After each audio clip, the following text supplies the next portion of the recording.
Take a trip down memory lane with me as we go back to 2015 to talk about a book that actually takes place in the far flung future of 2089, a future that doesn't feel so far from now, not anymore. A future that we see through the lens of Rick Remender and Sean Gordon Murphy's incredible series, Tokyo Ghost. This is a story that's about people who have essentially given up on the idea of creating a life for themselves, the idea of living a life at any moment divorced from technology, and have just succumbed. And what a terrible world that would be. It's Coming Wally, next- but violent. Coming next year, Apple Vision Pro. Yeah, right. Yikes. Yeah. So this is from 2015. This is right at the end of Rick Remender's time at Marvel. He had had enough. He was decided he was going to bet on himself and just focus on what would become Giant Generator, which is his sort of, publishing line. He had done the great like Captain America stuff, the Uncanny Avenger stuff, Deadly Class, and Black Science were on the market. And that was kind of how he, re-penetrated doing indie work. Given how he started, and then he kind of took a break and did the Marvel thing. And then on the other end, you have Sean Gordon Murphy, who I don't know about you guys, but my first Murphy book was actually The Wake with Scott Snyder. Great book. And then it wasn't but a year later? Yeah, a year later that we got Tokyo Ghost. So he was right off of Chrononauts with Mark Miller, which obviously kind of really, really put Murphy on the map. And this was his next big project. So I feel, even in retrospect, and I'm excited to hear what you guys have to say about it as we initiate this conversation. I feel like this is two creators who are a little bit angry, a little bit ready to start saying what they need to say about a lot of things. This is, for me, in my mind, as a Rick Remender fan, of everything he's done. This is him unleashed in a lot of ways. And in looking at where Murphy would go on to go and the Murphyverse with the Batman stuff, I feel like this is the prototype of that in a lot of ways. Yeah, I definitely felt the White Knight verse in this. More than I thought I would. Just the way the city looks in this book, the vehicles and everything, a lot of it feels like that was just planting the seed for what, White Knight and Beyond the White Knight would become. I was previously a Sean Murphy fan. I think Joe the Barbarian's my first thing I remember him from. Oh my God, you're right. Yes. Yeah, Morrison's book. Yeah. And then he kind of, I think he was a big cover guy from what I remember too. So, I was a fan of him. And then Remender, who my favorite writer at the time. So this was a no-brainer for me. And I was reading this when I was doing the Long Box podcast. So we were doing pretty much reviews for every issue of this. I remember those vividly. Specifically the scene with the terrorist organization that's all nursery rhymes. I remember us talking about that. Yeah. One of the things for me is like I felt this was in a second reading of it was like it's a bit much. Is how I felt about it. I mean, I loved it when it came out. I'm wondering if it's just a growth on my end, but the second reading was like, okay, all right, I get it. I can tag onto that. That's generally how I felt about the book. Now that I sort of have that context of Remender coming off of, coming out of Marvel. There's a degree of it that makes sense. But a lot of the, the visual gags and anatomy and even just some of the humor that comes from the characters themselves, a lot of it to me feels like wasted space that could be used for better characterization or better world building or more in-depth world building. I think you're Muted, muted, Tyler. Are you talking about just about like the needless violence and like the violence didn't even so much bother me. It was the constant the constant penises and the Lord Cuckington the Third jokes, and just stuff like that always came, so to speak. yeah. Yeah, I mean, we see a guy giving the president the sloppiest of toppy for about 3 panels. So Yeah, um, just like I get it, and like that is world building in my opinion. That stuff that's in this, and I'm not, yeah, but we're still doing that in issue 8. You know, yeah, like I can kind of tell what the world is like. So I don't disagree because then there are those really really good flashback stories with Debbie and Teddy. Which like maybe those are expanded. I don't want to write someone else's book, but just in terms of balance, I can see what you're getting at. This is probably my favorite Remender read that we've done so far. Like this,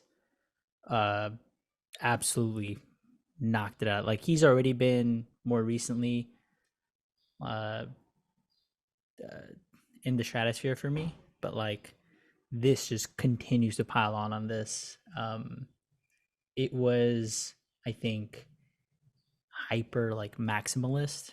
He's trying to get so much onto pages, so much concepts on, and I think they all come out and read well. I think there's a lot to read, but I think that serves the book, that serves the narrative, that serves the art, into this cohesive package of this is a lot because this world is a lot, is overstimulating, and you need to sift through that to distill for yourself what's going on. And there are obviously quiet moments, and there are moments where we're not bogged down by a lot of that, but in those moments you have to sort of break the kind of zombie-esque nature that you're coming into the book with, the same way that Teddy's been trapped to turn into lead. And that, like, once I made that association with any moment of him having his helmet on or there just being like a lot of stuff going on, I'm like, oh, this is the world. Like this makes sense, and this tracks for me. And I need to be the person like Debbie to be like, all right, this is a lot. This is annoying. I'm going to put this aside and really care about the shit that I want to care about. Yeah, man.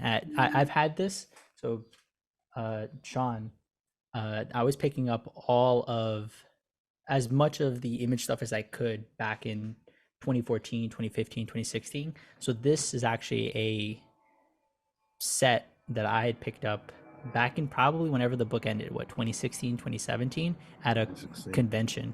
Wow. So I've had this sitting, waiting to be read, waiting for this book club in particular to be whipped out some 6-7 years later. Don't put too much thought into that, Tyler. Yeah, I'm just saying for the topic of the book. That's certainly choice words. And this paid off. This was absolutely incredible for me. I love this reading. I don't know what a second reading is going to look like, but from the get-go, I fell in love. Page 1, page 2.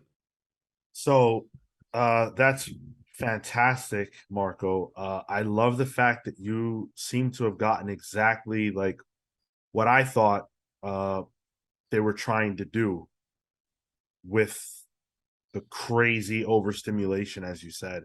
And there's a lot to dissect, I think, about all of that. But these book clubs that we do, which we do one every single month, are actually voted on by our patrons on patreon.com/thecomicspals. What happens is the four of us, we submit a pick And whichever one the patrons vote on, that's what we do. That's what we do a book club on. It's a lot of fun. I think our patrons have a blast, voting and deciding what we're going to read. And then, we obviously have a great time coming on and doing these for you. So if you enjoy it, if you enjoy the conversation that we are about to have, then definitely consider hitting us up on patreon.com/thecomicspals so you can cast your vote as well. Aside from that, a subscription on youtube.com/thecomicspals helps us out a lot. Costs you absolutely nothing to do. Help spread the word about the Comics Pals if you enjoy what we do. Rolling right along.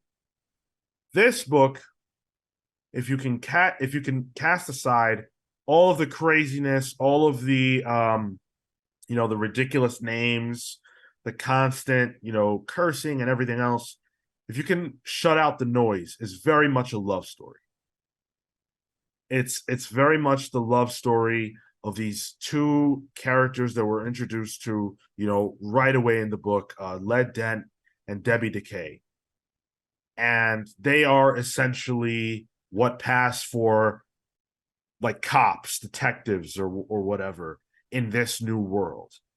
And their job is to stop people who are just out of their minds, as you can imagine, in a world where everyone is connected to the internet almost at all times. There are a lot of people running around a little crazy, and I think a big part of what Remender and Murphy were trying to do was to make the internet real, was to take the things that you see on the internet, generally the worst aspects of it, the worst aspects of people who are constantly connected to the television, constantly connected, to their phone, to their device, and what that does to your brain, and letting that be unleashed. And I think it's effective if you can stand the theme and if you can stand that idea, because it definitely can be grating. I mean, I would even say it's prophetic in some instances. There are moments where I'm just like, oh, this is happening now and worsening now. And you're thinking about things that we are currently on the trend too. I think he stacks a lot in this book. Too much. No, actually, that's not true because I wanted more. A lot.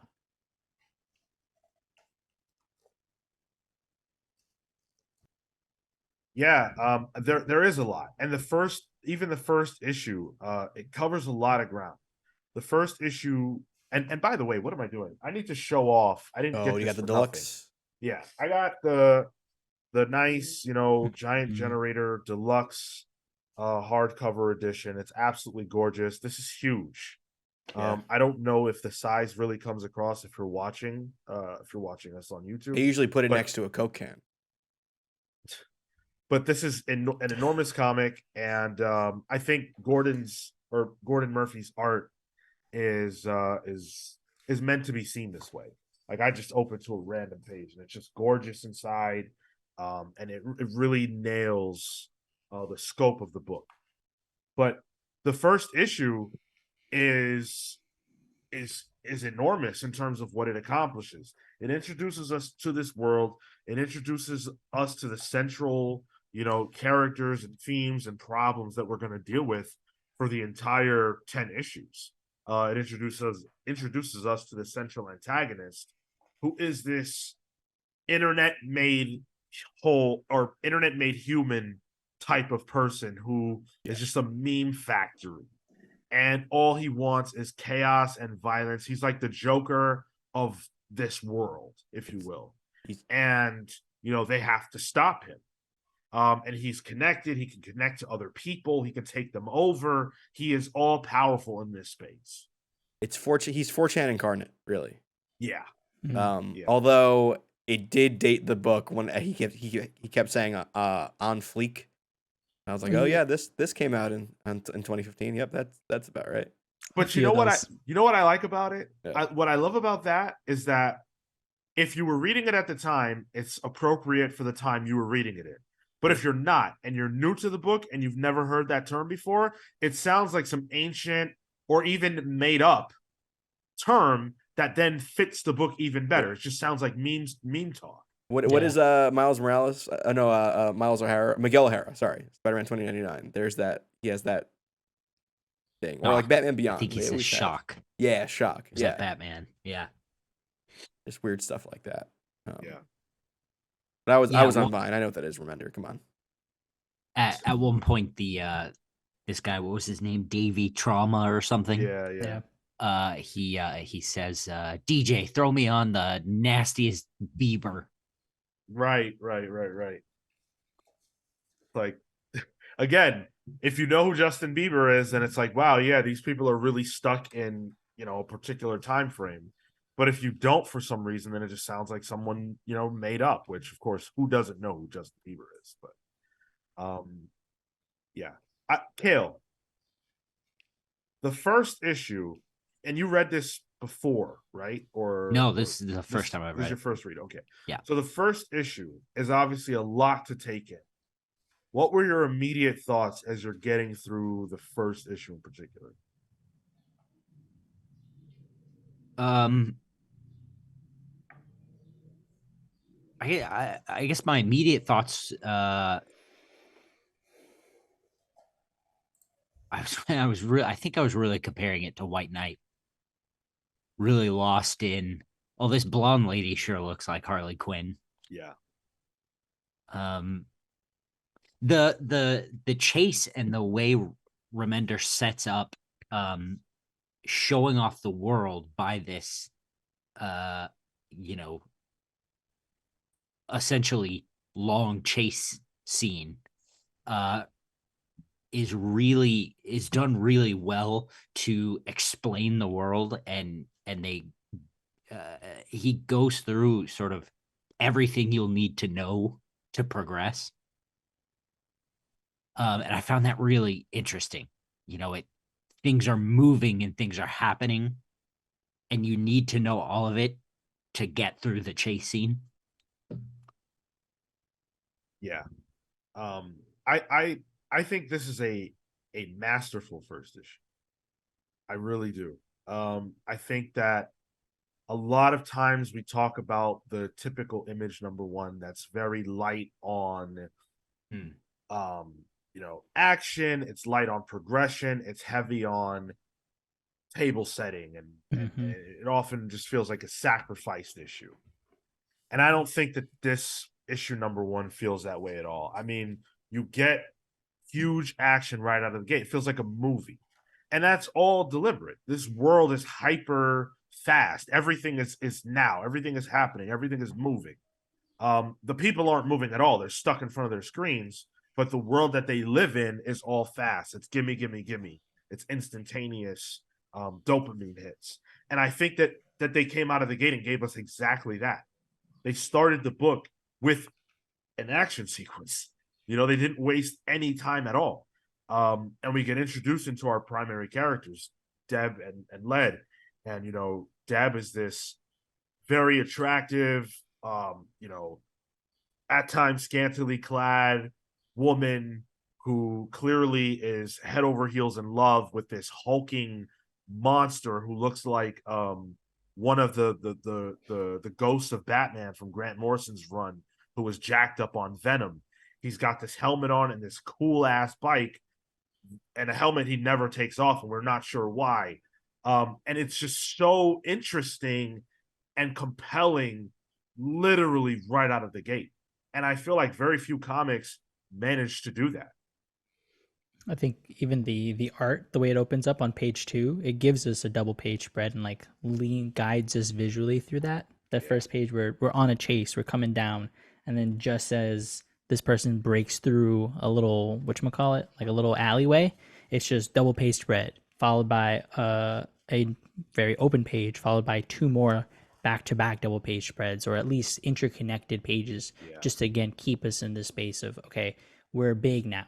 This is the story, we're introducing you to the world, and here are your characters, here are the beats, and we've done it all in the same span that we've been able to attract your eye with bombastic imagery. Fucking loved it. What I liked about the first issue was that it cemented the book as being Deb's story, really. It's all from her narration. which I think bucks the trend of what this book would have been. You know what I mean? Because it's that, the uh big hulking bounty hunter guy, like you expect it to be his book, really. But we get to see it from Deb's perspective, and Deb is really the protagonist of this book. So that's what I enjoyed about that first issue. I was like, all right, it is a little like, I agree, Sean. It's a really good first issue, especially when he rubs that guy's face against the wall when he's driving the motorcycle. The guy just becomes just gristle at that point. But it kind of the narration helps slow down everything we're seeing on the page, which I enjoyed. Which is thematic as well, because Deb is not connected to the internet. She's likely one of the only people left in the world that's not.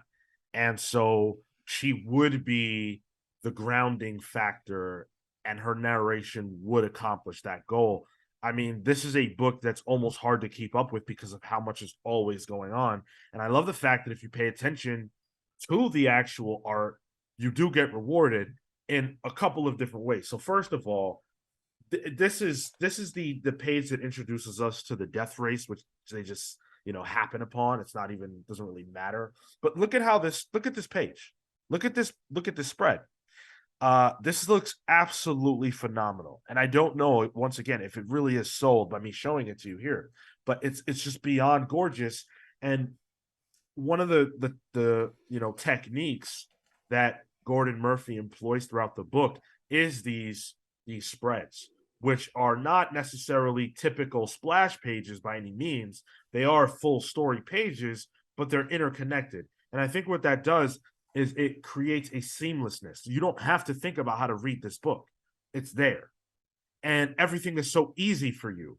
And that's not how it always is. That's not necessarily how it's supposed to be. I think every single element of this comic is working in tangent to tell the story, which is that these people are living wrong.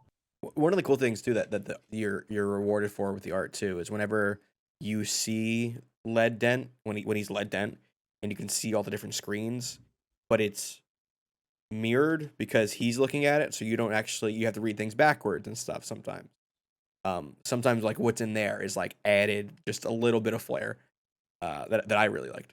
Well, there's one in particular that I thought was really funny is through LED, we can see like messages left on an internet message board that talk shit about Rick Remender and Sean Gordon Murphy, but praise Matt Hollingsworth. So just little Easter eggs like that are really fun. And the other thing that this first issue establishes is that this book is hyper violent. How did you guys feel about the level of violence that the book immediately forces you to deal with?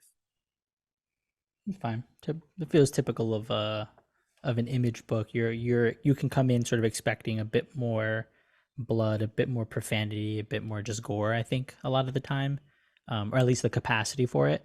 And so coming into this, I'm like, yeah, that checks out. This is fine. Desensitized.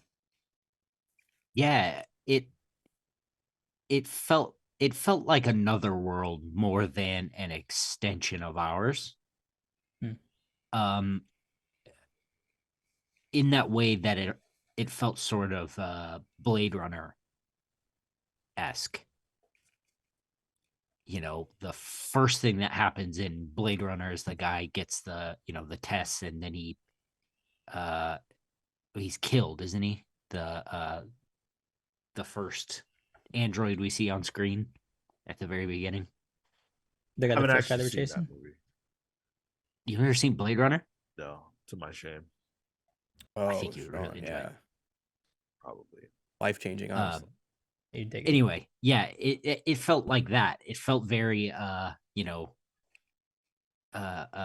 hard grounded sci-fi where there are stakes and they're violent. Right.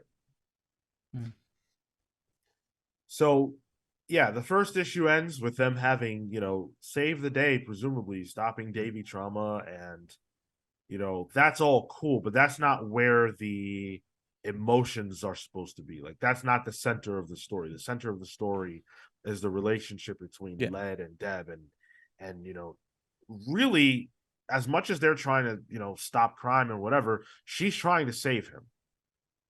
And the themes here are very clear. They're living in a technological world where everyone's addicted to technology, but the theme is someone, and it could be a family member, it could be your love, it could be your romantic partner, it could be anything like that. Someone trying to save someone else from addiction, and that is the core of this story. She's deeply in love with him. They clearly have a history. They've known each other since they were little kids, and throughout the 10 issues, we see how their relationship, how their love developed, but also how his addiction developed and how she became his caretaker in a lot of ways. An enabler, and that's something that she has to reckon with and deal with. And we're watching somebody come to terms with the fact that they can't save the person that they love from their addiction. And it's the story of an abusive relationship too. Like all the because Teddy screws up constantly in this, and her having to come to terms with I can't just be the one that fixes everything every time. And I really like that because for as gross as this world is, where there's a giant hentai themed theme park attraction, there's still a human part to the story that's happening here. Which honestly, if it didn't have this, this book might be too much to read. If it didn't have that kind of soul in it, if that makes sense. I feel like that's the thing that the book is trying to get across as being real. Like we're in this world of artificialness, and this love is enduring. It is complicated. It is hurtful sometimes, and they say it in the book as much, right? Like these things, this reality will hurt or something. That's like part of it, and that's part of the reward. And so you're seeing them go through this. She is suffering externally, internally. He's just kind of zombied out.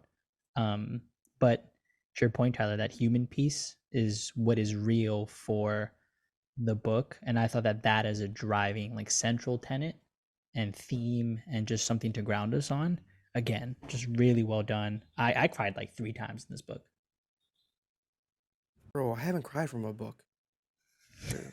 We know you're heartless. I'm starting to worry now. I don't even think that there. Tyler said this book would be too much to take without the love story. There is no book without the love story. That's what the book is about.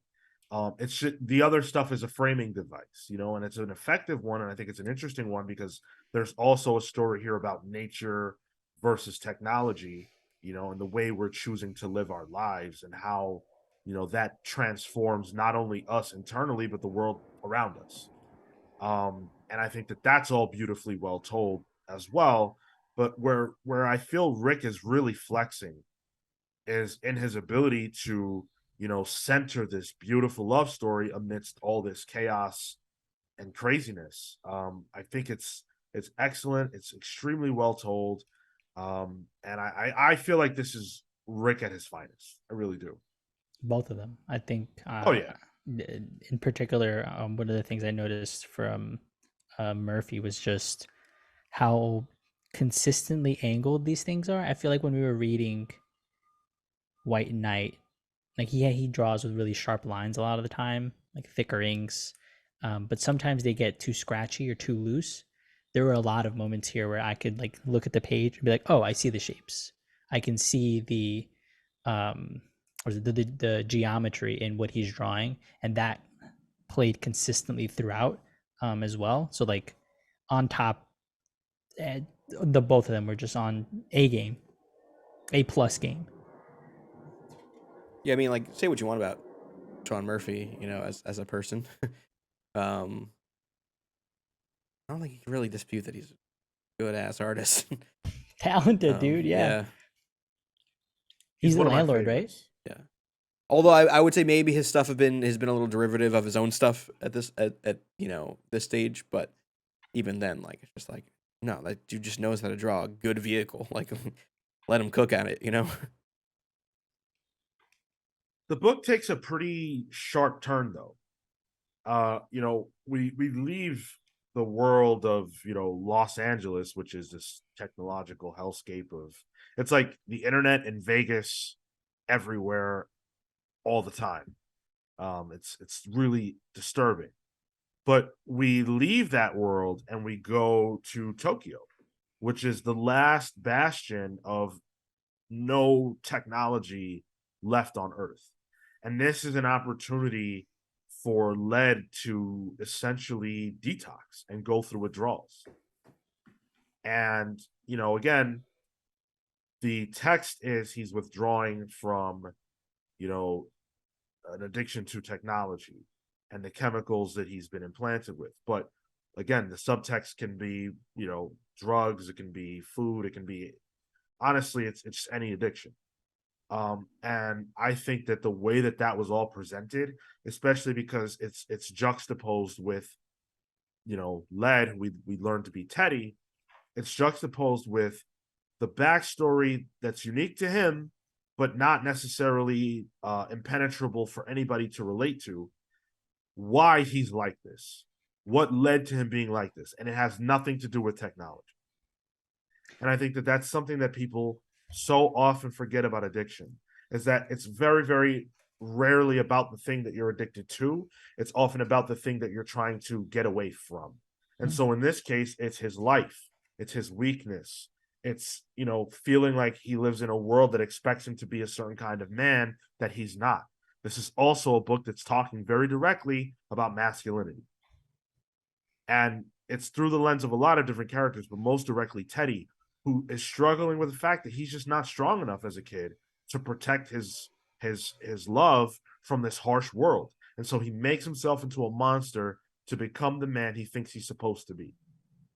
I think to add on to that, it also becomes, because again, we're in this like mindset of the social media, you take that and then augment it with the fact that plus everybody on social media, like let's say just generally, like everyone on social media is stronger than me, is prettier than me. This is what I should be looking like. These are the expectations, and I don't meet those things. Well, why try? Let me try to find a quicker way to get there. And that's why you get these implants and these dopamine things, and you try to find the easy way to solve a hard problem, or you become insecure enough to attempt to solve it. And I think that's another interesting part, is learning to really appreciate and love who you are, because then this probably wouldn't have happened if, in a better environment, Teddy would have been able to address those concerns and those fears in a safe and productive way. And I like that they almost come off as like two people, where you have Lead and you have Teddy, because the first issue, it took me a second to realize that she was talking to him, who is no longer Teddy, but now Lead because of these events that happened. So I thought that was another really good tool to help drive home just how separate they are, that she can't even refer to him as what she once knew him as, but now this new consumed personality. Or, that's like you have you have that one uncle or that one cousin, you're just like, oh, but it's them, and you can already assign a expectation to them. That whole Tokyo bit actually had probably my favorite issue in it. I don't know which issue it was, but it was when the Mash, I think his name was, the guy from Teddy's past comes back and tries to get him, and Teddy is, he's finally in a place that is quote unquote good, and he can kind of like come to terms with it. We see him like he's flashing back to ripping the arms off a child, and they were his bullies previous too, so there was like real bad blood there. I really enjoyed that because it was like, all right, because I didn't care much for Teddy before that. I'm like, all right, he's not really redeeming, but like this, like once he was like detoxed and we could actually get some personality out of him, especially during that issue, I felt it. And then as soon as I was starting to feel, bad for him, he takes the stuff again. And it's like, no, here we go again. I thought that issue was really, really nicely paced. yeah, the pacing of all that was incredible. I really, really enjoyed all that. Um, Mash being there though, and that sort of happenstance felt contrived to me. It just like, to me, I don't know, and I know it's plot, I know it's story, things have to happen. But to me, it felt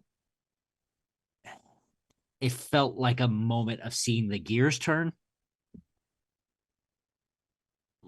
Like, Deb has spent so long trying to get them to Tokyo, which, where I think we're supposed to be led to believe it's like hard to get out of LA. And it's quite a venture for them to get out and do it. But Eddie's got this, one-armed uh vigilante guy that, just happens to be there, and they run into him in Tokyo, and now he's got to strike his revenge. It just didn't sit right with me. So I what I feel about that piece is that that's supposed to represent the idea that when a person overcomes their addiction, there's no Tokyo. There is nowhere you get to go where you don't deal with the problems of your past, or where you're not confronted by the things that might have even put you in that bad place. That was a test. Can Teddy overcome the fact that now he's being confronted by the exact same people who, to some degree, are responsible for making him the man he became? Can he overcome this demon without using the coping mechanism that took so much away from him? This is applicable to any addiction you could possibly have. And that's why Teddy has to deal with this. Maybe Rick could have come up with another way to present it, but I feel like this was extremely appropriate, because who else but the people who put you there? Mm. And in the same situation, he has to protect Deb. That's his core, desire and concern. And so he turns to the only thing he knows to use in order to do that, which of course is the monster that takes control of his life.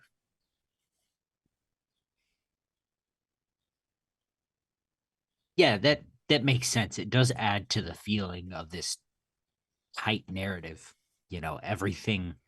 Every string on this, in this knot is there for a reason. And I feel like I rarely read books that feel so interwoven in that way, where it's like, for me, what you just said about it being a contrivance, normally I would completely agree, but because it feels so interwoven with the themes and with what Rick is trying to say, for some reason, for me, it gets a pass. I guess for those reasons, it gets a pass. But Tokyo gets destroyed, and keeping with the theme of what it's like to then relapse, that's the end of the world. Yep, I got the same thought. Yeah, that was such a, and I think one of the things that Rick does well is he gives us this emotional connection. I think it was smart on his part to go from the overstimulation in this huge space to Tokyo, where it's quieter, where the movement, where things go slower, specifically because for the moment of that relapse, that becomes that much more tragic, because it's like, oh, you were here, you were in the moment, you were doing the work, you were making progress. Damn, one little slip and like that's it, you fall right back in. That was genuinely heartbreaking, and seeing Deb like be hurt, not at the actions, but at the dishonesty and at the willingness not to stick through. Oh, damn, that got me again. I was like, that one tears. This one in tears. The first issue where she's just like, just tell me your name. And he's like, oh, but my shows. I was like, I'm Yeah. a little hurt. I like too that Rick follows through with his, he plants the seed of, if Teddy does this one more time, we'll never get him back. Yeah. And he does, and we don't. And not only do we don't, it ruins everything. Mm-hmm. The worst thing that could happen happens. Exactly. And that's something that I like about Rick's work. I mean, if you've been listening to this, to us for a while, you've probably figured out that I'm an enormous Rick Remender fan. And one of the reasons for that is because he very, very much holds characters' feet to the fire. He's willing to say, if you won't change, you'll die. If you won't figure this out, you won't survive this. You'll become the worst version of yourself if you don't save yourself. And you can see that across all of his books. Look at Uncanny X-Force and what happens to Angel and what he becomes. These are consistent themes across his work. And I love the fact that you know what a Rick Remender comic is when you read it, because you know the kinds of things that are important to him, the kinds of things that he likes to talk about. And I frankly, I think you can apply the same kind of logic to Sean Gordon Murphy. His books are very, very distinct visually, and I think thematically there is some overlap as well. But then Deb's gone for a while, and there's this EMP that she now has access to, and she becomes like the opposite force to Davy Trauma, where he's like the internet made flesh and robot parts. She's the antithesis of that. She is nature incarnate. She is the ability to blank out all technology. She is the Tokyo Ghost. Thought that was cool. That was a good spin, because I wasn't sure where that was going, what the idea was there. I think Tyler mentioned it at the top. Just like I wasn't expecting Deb to be that protagonist because of how the book looks, even off of the cover. And I think when she got that EMP power and she tries to take out the bomb, I think I commended Rick's drive to be like, or his commitment to be like, no, she's gone. She's off the board. This is your punishment. Like, this is your punishment. Now led, formerly Teddy, but this is your punishment. And now you have to go through life with that. And we as a reader have to go and experience that.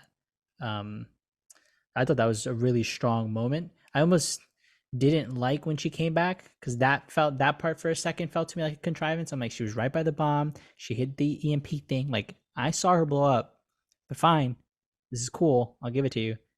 That was probably one moment where I thought to your point, Kale, like, it was convenient that she survived, even though it was necessary for the plot and for each of these individual characters, where I was taken out for a second before coming back in.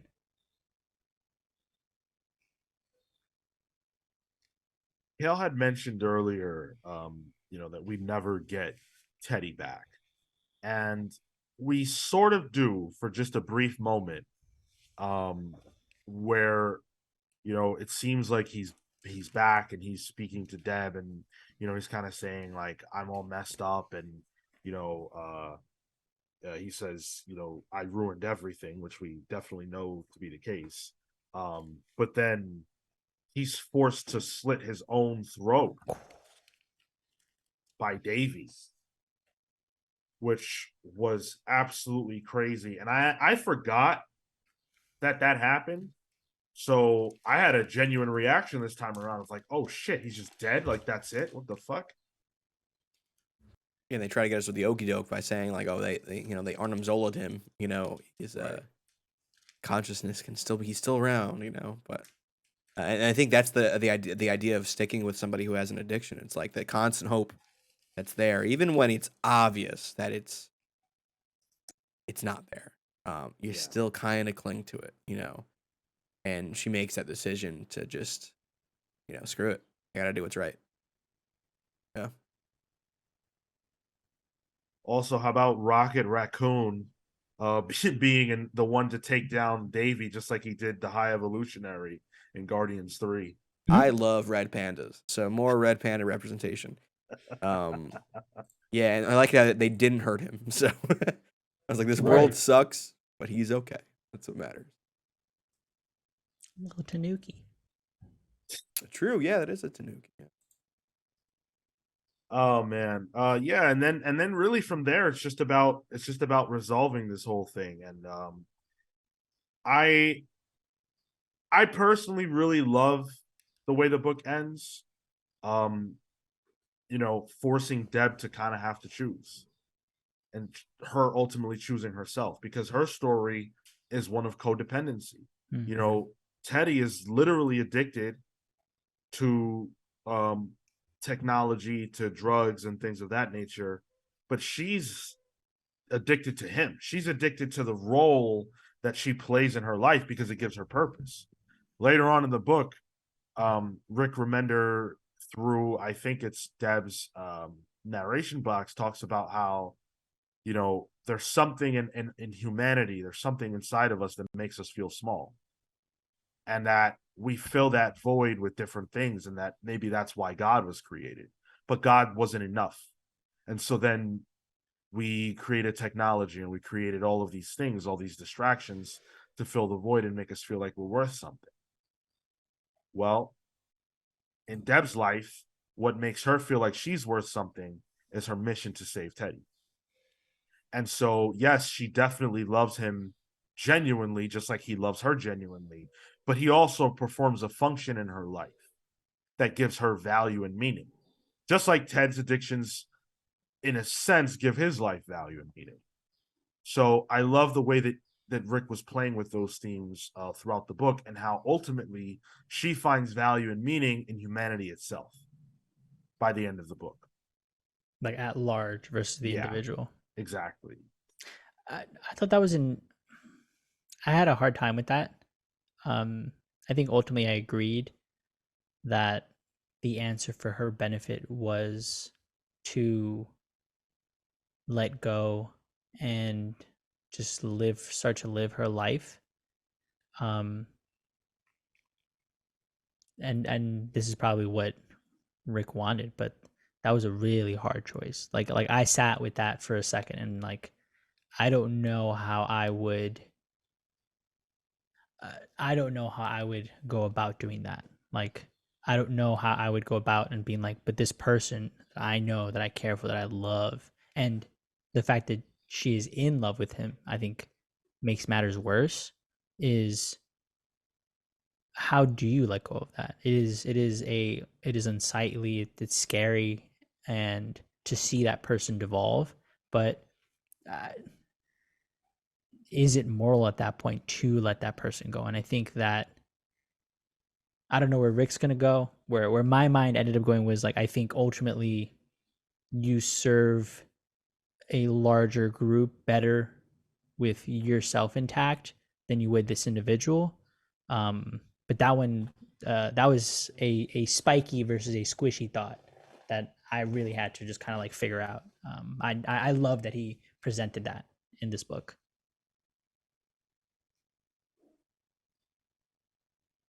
Yeah, I agree. The thing about Rick Remender's work is that he doesn't really he doesn't play it safe. I was uncomfortable with this book for a lot of reasons. Some of them are deeply personal. And he doesn't pull punches. Like most of the time, a book like this would end with Teddy somehow alive. And that's just not what happens. He's dead, and he's really dead. And Deb's ending is not necessary. The end of the book is not necessarily a happy one. Like, now the world has to be liberated from this. I mean, it kind of has been. It's been liberated from the hold of technology, but not necessarily the pain that made the world this way in the first place. But people don't have their pacifier. They don't have the thing anymore that helped them reckon with life. So now they have to do it by themselves. that's not a happy ending. Because we already know what that's like. We're living that life. We've lived that life. And that's a hard life. The only thing that makes it sort of happy, not even happy, but hopeful, which I think is a different feeling, is that now they get to maybe be better. Now they get to choose. And that's, but that's up in the air. Who knows how that kind of thing goes? See, I read that as even being like, this is the falling to the temptation again, especially because it ended with, was his name something trauma? Davey. Davey, like because it ended with him being like stuck in the Game Boy. Um, I thought was all right. These are the floodgates again. It's going to take a bit before we get there, but this will repeat. It is the addiction of new technology and convenience combined is deadly. And I think that was that last piece, that last lesson, because we see these kids who are playing and frolicking or whatever, right? And this little kid goes over and it's like, well, it is convenient for me to sit here and play a game than to be outside and play a game. And technology provides that convenience. And I'm not saying to admonish video games necessarily, but that taking away of attention and commodifying of attention and transacting on attention was ultimately what I felt Rick was trying to say is unless you can get away with that, get off of that structure, get away from that structure, you're going to find yourself getting stuck and coming back into this thing. I thought he was saying the things that led people to this they're never going to be gone. That you always have to fight against that. The feelings of loneliness and pain and sadness and anger that lead people to become like Teddy will always be something that you have to be vigilant against. And if you're not, then you let Davey Trauma into your life. And I don't think it's a mistake that his last name is Trauma. Oh, I see. Okay. I thought it was telling us that gamers are the first step to the downfall of civilization. Yeah. That's the real takeaway. Playing Mortal Kombat. Hey, along the way though, we get to be plugged in 24/7 to porno. So I'm just saying, like. Actually, that sounds like way too much. Jesus Christ. Yeah, no shit. Gonna pay extra for that foot tickler, Tyler? Tyler's looking for a foot tickler. Anyway, I love this book. I love it. I think it's phenomenal. There's so many, like it's a really stuffed comic. There's a lot going on. But I think despite that fact, you do get a very tight story out of it. Yeah, I think it is like at its core, this is a small story, really. It's a small story with a big world. And I think it does both of those things very well. All right. Final thoughts. Phenomenal. I do have a question. Okay. Do you think that's an open-ended ending, or do you think like there's ever plans down the line? It's deliberately open-ended so that they could return to it if they wanted. That being said, I don't suspect that they will. Yeah, I want that. This feels good. Marco, you This got to was read good. Black Science next. Oh, dude, it's on the list. I think I have it as part of like that image, whatever thing. I didn't have this one, but because I remember I had it in print, so I don't want to read it there. But I think I have Black Science up to Black volume Science is the one. 3. Black Science is powerful. Yeah. Yeah. Dang. Okay. Was Chrononauts good? I haven't read that. It's Millar. It's not Remender. It's Mark Millar. Oh, it's Gordon Murphy. That's right. Yes. Okay. Yeah, take that for what you will. Yeah. Final thoughts. I like this a lot. This is one of my favorite Remender books. I don't think I was as hot on it as the second time around. I think it spoke to me more when the world was a little less shitty. But I do really enjoy it. It is still one of my favorite books by Remender. yeah, I think it's it's a definite recommendation for anyone who listens to the show. Yeah, I don't think it. This is the first time I read it, and I don't know that I got everything it was that they were trying to put down. Um, not that I feel like I missed a whole lot, especially through our conversation, but I don't feel like I personally was able to give it the time to think about it and dive as deep as maybe it deserves. So I think the jury's still a little out for me. I probably recommend it. All right. Maybe. Yeah, this shit was hot fire. I would recommend this to a more seasoned reader. I think the overstimulation might scare people away. As oh, I thought I was reading comics. I thought I was here looking for pictures. I'm reading lots of words. And I think this might not be the best gateway to that. But I think for somebody who's been reading a little bit and wants to expand their palette a bit, this is the book for them.